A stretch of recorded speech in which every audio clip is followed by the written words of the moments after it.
Hi, this is Subhayan Chakraborty for RevSportz, and today is the big match between India and Australia, the first semi-final in the Women's T20 World Cup. And there's some bad news that is coming from the Indian camp. We had known this bit of news from the last evening, but we're waiting to know whether the three players in question would play the semi-final or not. So I'll tell you the entire news.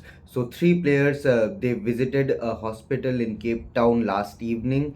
Point to be noted, they were not admitted, but they had just visited the hospital for a precautionary checkup. Three players from the Indian team, and all three of them are part of the playing 11. You must have known the news that Harmanpreet Kaur and Pooja Vastrakar were two players who were admitted to the hospital, but they were not admitted. They had just visited the hospital for a precautionary checkup. They are all three of them are unwell.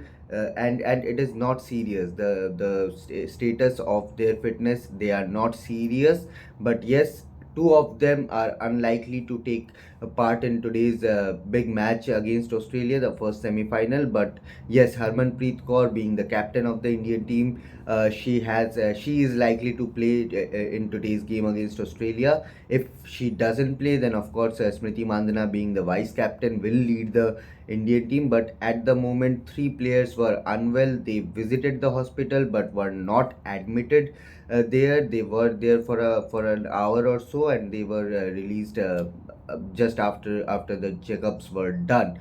So this is the news. Harmanpreet Kaur, Pooja Vastrakar, and one of the players from the Indian team.